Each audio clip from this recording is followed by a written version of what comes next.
অভাবের সংসারে নিজেদের অবহেলার কারণে কিন্তু সংসারের আজকে এতটা বড় একটি ক্ষতি হয়ে গেল। আর এই অভাব পূরণ করতে গেলে আমাদের অভাবী সংসারের মানুষদের কিন্তু অনেকখানি কষ্টও সহ্য করতে হবে। তো রাধে রাধে বন্ধুরা, কেমন আছেন আপনারা সবাই? আশা করছি আপনারা সবাই ভালো আছেন ও সুস্থ আছেন। আমরাও বেশ ভালো আছি। আমার আরও একটি ভিডিওতে আপনাদের সবাইকে স্বাগত জানাই। আজ হচ্ছে শুক্রবার আর ঘড়ির কাঁটায় এখন বাজে সকাল 8:30 নাগাদ। এখন থেকে আপনাদেরকে সাথে নিয়ে আজকের ভিডিওটি শুরু করলাম। আশা করছি প্রতিদিনের ন্যায় আজকের ভিডিওটি আপনাদের বেশ ভালো লাগবে। এই যে দেখুন, ঘুম থেকে উঠেছি, উঠেই নিজের স্নানটা সেরে নিয়েছি। স্নান সেরে চলে এসেছি ঠাকুর ঘরে। যেহেতু সকালবেলায় কিছু জামা প্যান্ট কাচা হয়েছে, সেগুলোকে মেলবো।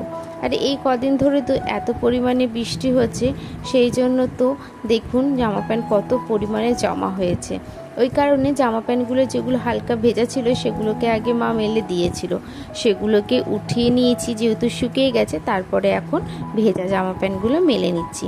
দেখুন আমি জামা প্যান্ট মেলছি, এদিকে আকাশের মধ্যে দেখছি কি হালকা হালকা মেঘও দেখা দিচ্ছে। এদিকে ওইদিকে জামা প্যান্টগুলো মেলে এসে এখন এই সাইডে সমস্ত জামা প্যান্টগুলো মিলে দিচ্ছি। এগুলো হচ্ছে ওই হালকা শুকনো জামা প্যান্ট, খুব একটা ভেজা না।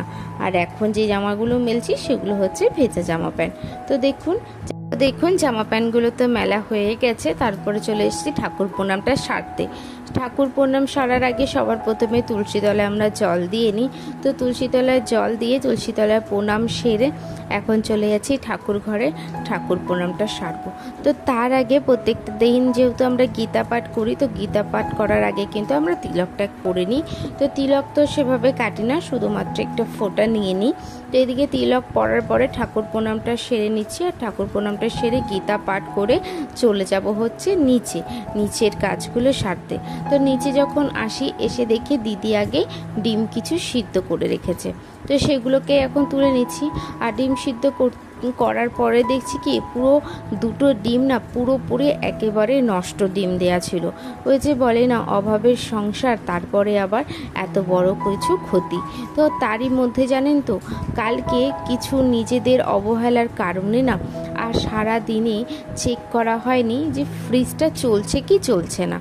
মানে আমাদের রান্নাঘর থেকে শুরু করে একটা রুমের একটাই কানেকশান ছিল, তো সেই কানেকশানটা হয়তো মানে ভোল্টেজ আপ ডাউনের কারণে পুরোপুরি নষ্ট হয়ে গেছে। মানে না ফ্রিজ চলছে, না নিজেদের মোটর চলছে, ট্যাঙ্কিতে জল তোলা যাচ্ছে না। তারপরে আবার যেহেতু রান্নাঘরে চিমনি ছিল, চিমনি অ্যাকোয়াগার্ড দুটোই খারাপ হয়ে গেছে। মানে প্রত্যেকটা জিনিস আমাদের খারাপ হয়ে গেছে।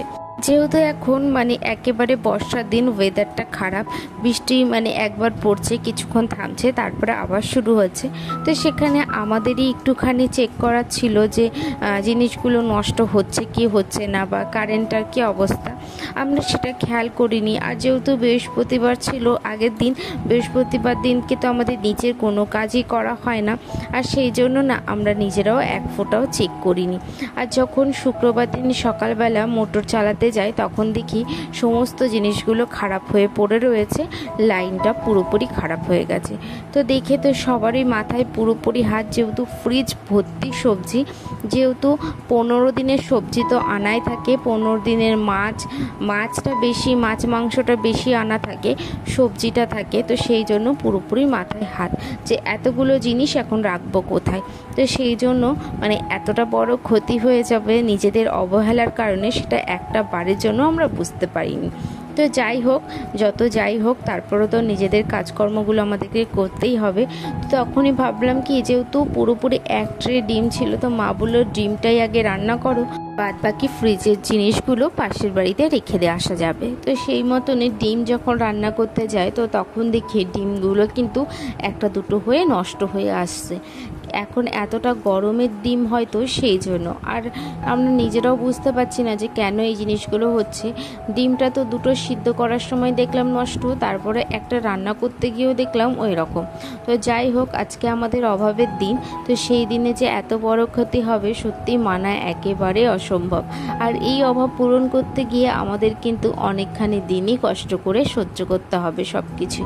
তো দেখুন, এদিকে আপনাদের সাথে গল্প করতে করতে আমার কিন্তু রান্নাটা রান্নাটা অনেকখানি করা হয়ে গেছে।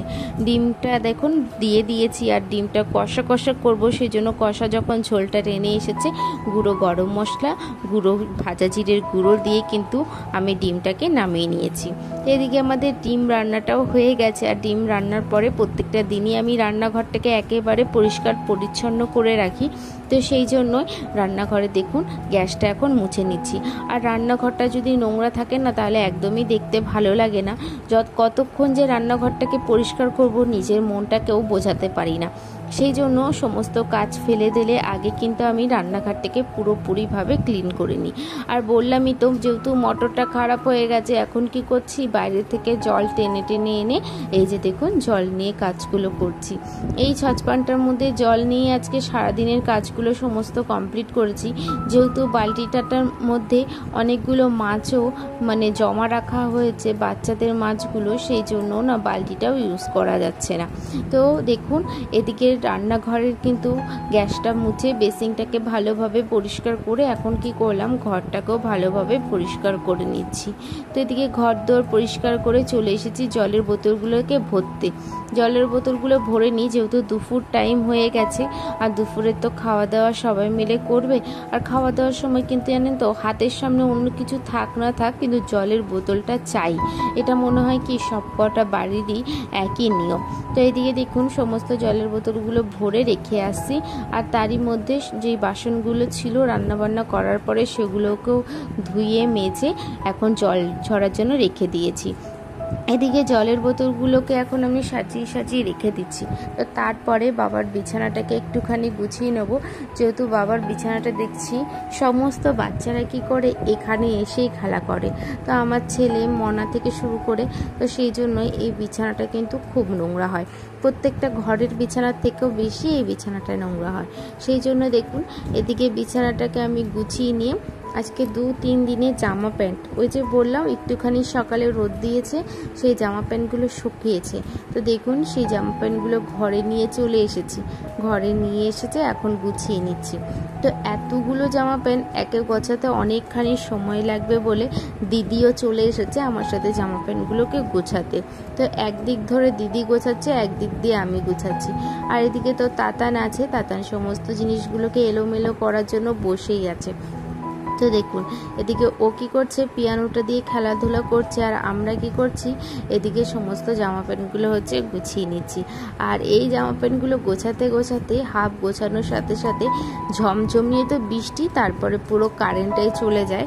তো সেই জন্য টর্চের আলো দিয়ে সমস্ত জামা প্যান্টগুলোকে গুছিয়ে নিয়েছি। আর দেখুন টানা পুরোপুরি 2 ঘন্টা বৃষ্টির ফলে আমাদের বাড়ির রাস্তার সামনে পুরোপুরি জল জমে গেছে। তো এদিকে দেখুন জল তো জমেছে, তো বৃষ্টিটা যে একটু কমেছে, কারেন্টটাও এসেছে। তো এদিকে জামা প্যান্টগুলো তো গোছানো হয়ে গেছিলো, সেগুলোকে এখন গুছিয়ে নিচ্ছি। আর তারই মধ্যে বৃষ্টি কমার পরে চলে এসেছিল এই চিমনিটা ঠিক করার লোক। মানে অফিসিয়ালভাবে যেহেতু আমাদের চিমনিটা এখনও পর্যন্ত 1 বছর হয়নি, তো সেই কারণে দুটো তো ফ্রি সার্ভিস পাওয়া যায়। তো সেই জন্য দেখুন চিমনির লোক চলে এসেছে, পুরো চিমনিটাকে ঠিক করে দিয়েছে। ওই যে বললামই যে পাওয়ারের জন্য মানে কারেন্টটা আপ ডাউন করার জন্য আমাদের চিমনিটা খারাপ হয়ে গেছে, পুরো লাইনটাই খারাপ হয়ে গেছে। তো এইদিকে চিমনি ঠিক করার পরে খাওয়া দাওয়া করার পরে তাতানকে ঘুম পাড়িয়ে কি করেছি, যে সমস্ত কুর্তিগুলো আমি একটুখানি আয়রন করে গোছাবো ঠিক করেছি, তো সেগুলোকে গুছিয়ে নিচ্ছি। এদিকে আমিও গোছাচ্ছি, আর ওদিকে তাতানো এসে সমস্ত জিনিসগুলোকে গোছাচ্ছে। তো চলুন আজকের মতন ভিডিওটা আমি এখানেই শেষ করছি। যদি আমার ভিডিওগুলি আপনাদের ভালো লেগে থাকে তাহলে আপনারা একটু আমার পাশে থাকবেন। যেহেতু আমার চ্যানেলটি একদমই ছোট, একদমই নতুন চ্যানেল, তো আপনাদের সাপোর্ট ছাড়া আমরা কিন্তু কিছুই এগাতে পারবো না। তো সেই জন্য বলবো আপনারা একটুখানি আমাদেরকে সাহায্য করবেন। আর প্রত্যেকটা ভিডিও দেখার পরে যদি আপনাদের ভালো লাগে লাইক, কমেন্ট আর শেয়ার অবশ্যই কিন্তু আপনাদের করতেই হবে।